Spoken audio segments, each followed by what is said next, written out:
The hard work for me starts with location hunting. So I find the places where I want to shoot. I don't create sets actually. So during the height of the pandemic, for that film, I went to the southern part of Luzon Island. It's the northern part of the country, the biggest island in the country, but the southern part of it. Um, Barring all the health protocols, I was able to get in that part of the country, and I stayed there for 2 months, looking for the right locations. And then I was there November of 2020 up to January of 2021, early January. When I got all the things that I need, so I called them up. Be ready. We're shooting in this part of the country. And the second part would be the writing, because I'm writing the script every day. Well, to your question, your last question about universality, of course, we have the same struggles all over the world right now, especially right now. We have all the demagogues, all these autocrats, and megalomaniacs all over us. Putin, Trump, all these guys, Duterte, the son of Marcos is back. And he's perpetuating again that the glory days and the golden years of our history was during the regime of his father. That's a bad sign. Yeah. It doesn't look good. They're everywhere, and it's everything is magnified in a way that we have this very, very psychotic way of looking at authorities. We hate them, but we love them. We tend to have that kind of sadistic nature in us. Why do we allow these things when this is already the 21st century? It's a big question on the part of man's rationality. We've become so inured with this violence already. We're desensitized already with all this madness, violence, and you can see that in the Philippines. People are killed and people will just walk around the dead bodies. Yeah, it's very real. Yeah. In my younger days, I was a journalist, and my first job in the newspaper is at the police beat. If you're in the police beat, they assign you in a police station, and you write all the murders, the robberies, everything. And I know, you know it's the police system is very corrupt, really. Yeah, you can only pick a few people that can be very honest in that system. It's really, really hard to not compromise in that kind of situation. The culture of the police culture is very, very complicated. Yeah, very corrupt. Yeah, really corrupt. It's hard to be a good person in that kind of culture. Yeah, I know some people there. Yeah, because I worked there before as a journalist. Yeah. It's in the nature of man, and it's also in the nature of my country. We've been through a lot of all these struggles from the Spanish colonization, which is almost 400 years, and then almost 100 years of American, colonization as well. And then 4 years of Japanese rape, and 25 years of Marcos. It's the darkest part of our history, the Marcos years. And now, we have had Duterte the last 6 years, and with the new president. So it's you can say that it's already a part of us. All these violent, attributes of our culture, and also the very, very wall of ignorance that we're dealing on why we always cling to this, megalomaniacs, so-called strongmen to save our country, which is very twisted. So it's some kind of, it's a mix of psychosis and schizophrenia, actually. So it's madness. And it's hard to break this wall now. It's like, how do you break this wall of ignorance all over the world now? Can we rush education? Can we rush reorientation for humanity? It's hard. It doesn't take an intelligent person to see that we're dealing with a madman. Putin is a madman. He's a mass murderer. He's everything. He's evil. How can you explain his persona? Nothing else can be evil these days than Putin. He should go.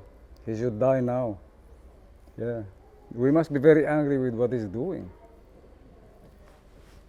The big inspiration of the film was Rafi Lerma's photos that chronicled all the killings during especially the first 3 years of Duterte, 2016 up to 2019. It's all madness. Like almost 30,000 died.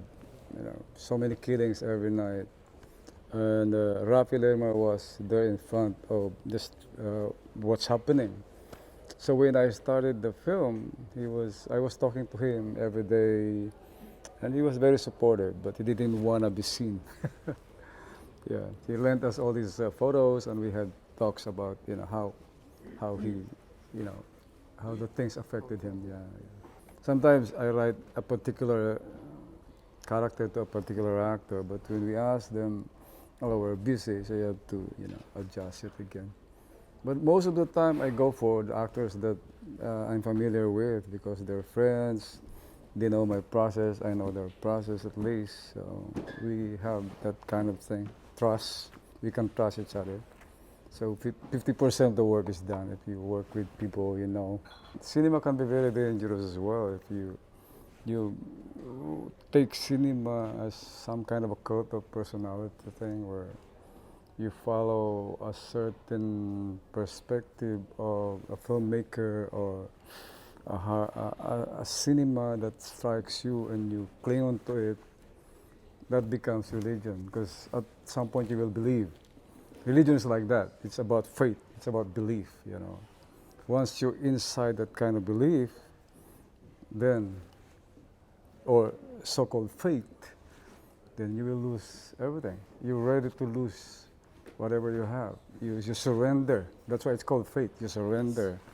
It's the same with cinema. If you surrender to the perspective of a director or a certain powerful film, then it becomes religion or an ideology. All religions, they're dangerous, no? Religion can actually kill, within. Religion, oftentimes, they kill our souls because it gives you a different perspective. It's an imposed perspective. Religion or, hardcore ideologies like Catholicism or some evangelical, or even Islam, they can kill the soul. That's what happens to a lot of people. You study the cults, which is very rampant in the Philippines, so many cults. And it's part of this big wall of ignorance. Cults, all these hardcore religions can really destroy us. That's the character of Primo in the film. Religion can be constructive or progressive if you use it well. It's the same with ideology. If you use it well, then it can be very good. Marxism is so good, but then application is so bad, that kind of thing.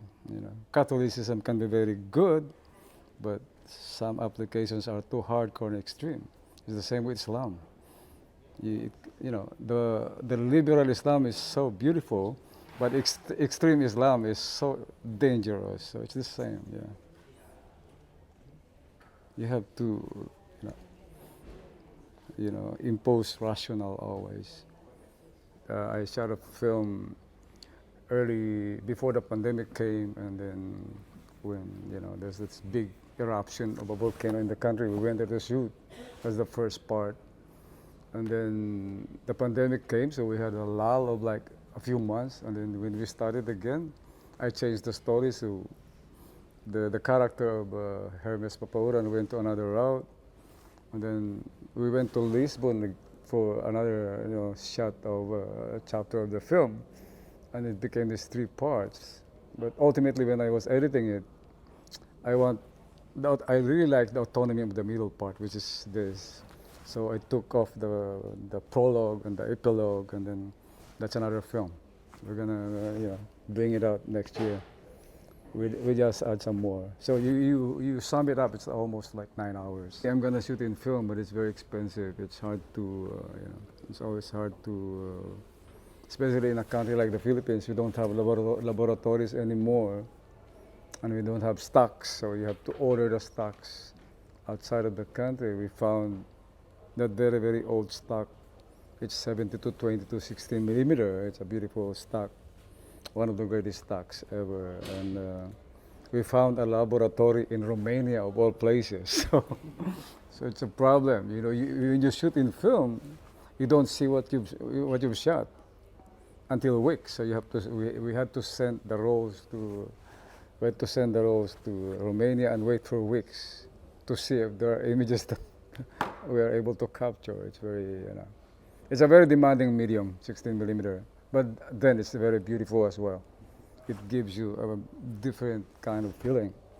It's as if you're going back to the nature of cinema, when cinema started. That kind of feel, that kind of ancient soul for cinema is very good, yeah. It's like coming full circle for me, because I started using Super 8 when I was starting with cinema, and my first long film was 16 millimeter also. The Evolution of a Filipino Family was first shot on 16 millimeter. So it's like, going back home to 16, because I really love 16, but it's really hard to do it with 16, yeah. Cinema has the power to really capture what we don't see and we don't feel. I would like just to simplify the vernacular of cinema, the language of cinema, in a way that it's the little things that you don't see that's really important in cinema. Yeah. The so-called verisimilitudes, the nuances. It's more on that. That's why this movement, or this, the attribute of the so-called slow cinema, if you pay attention, if you dig into it, if you immerse into it, it's more powerful than those, action-oriented, fast-paced cinema. Absolutely. I'm not saying that they're bad. It's part of cinema, But this attribute of the slow cinema thing is more into the soul, more into the ancient and the primal, attributes of humanity. It's more into that. That's why it's powerful. But can you think maybe one of your previous movies that you would have preferred to shoot on film instead? All the films, Oh, actually. Yeah.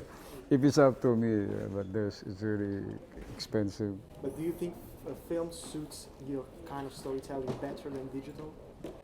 I don't know. It's up to the viewer, or maybe cinema is very experiential. So sometimes you don't really.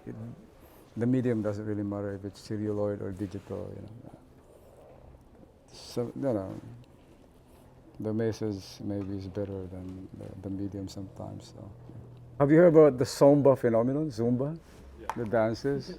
Yeah, because I was the 2 months that I was in that island, I was moving around, and there's very strict protocols, health restrictions. But the Zumba dancers, they're just everywhere. They don't care about protocols. Every morning they're there. There's a couple dancing. There's a group dancing. It's like it's a kind of defiance against all these impositions. And I was watching them every morning. I got fixated to it. So when I was shooting the film, I said, let's put some dances here. And of course the actors are like, okay, let's do it. But I asked them not to put, I will not put music, I will not put a sound. It should come from their souls. The movement, the beat, it should come from their primal beings, or the ancient beings that they have. It should come out. That's why the dances are very long. Yeah. Like a tribal ritual. If you go back to the history of mankind, we're all connected by movements, dances, rituals. So it's the basic and fundamental connections amongst people, especially tribes and nations. There's a kind of unique movement You go to the Mohawks, they have a different movement. You go to the, Bilaans of the Philippines, they have different kind of beats. So it's a very physical thing. Yeah. Will we ever see another musical from you? Oh yeah, yeah. We're doing one. Yeah, we're doing one. We'll shoot it in Spain. It's about the wife of Magellan, Beatriz. Well, the musical. I've been writing songs for that. Maybe late 2023 we're gonna start with that. Can't wait to see it. Yeah, there are already songs for that. Yeah, because Beatriz is just a footnote. Volumes of books were written about Magellan, but the wife is just a footnote. Three lines, 2 lines. That's how we treat women. Yeah. Always, in the past, women are just anecdotes. Yeah. Yeah. Only Marie Antoinette came out good. Or maybe Queen Elizabeth later. Yeah. I want to explore, comedy, of course, and science fiction more. For me, all the genres are great. You can use them. Like with this film, I mix everything. There's film noir, there's real social realism, there's even, absurdity and everything. There's even, theater of the absurd, theater of the surreal. You can mix all the genres in cinema. Horror is so great if you use it well. Sci-fi is so good if you use it well. That's why cinema is so vast. Really, you can go anywhere. Yeah, we can still explore it. It's still very young. It's just 100 years. Genres are always there, so it's good. But every time you make a film, you always feel incapable of doing things. You always doubt yourself. You don't know if it's gonna come out good, because there are so many factors and elements that will contribute to, uh, you know, to make your film bad. From the shooting to the editing to everything. So it's also a very complicated medium where you don't know if it's gonna come out good. You know, yeah, it's for us filmmakers. It is that question always of, are we making it really good, or you feel incapable all the time. You always doubt your work. Yeah, you can only do so much. If there's little money, you can only walk up to a certain point. If things are not looking good in your place, then you're also affected with what you're doing. So doing cinema is really complicated as well. It's not a walk in the park. Yeah. Sometimes things get in the way and your vision gets blurry and you lost it. And yeah, sometimes it's like that. Yeah. I see my works as just one work anyway. No, they have different titles, but it's just one work for me. It's a continuous thing. So if you see my first work up to this last work, it's the same one movie actually. So I see it that way. Some titles, but it's just one film. Yeah, yeah. It's just one work of a bum like me, man. Thank you. Thank you so much. Yeah, thank you. Yeah, thank you. Yeah, yeah. Thank you.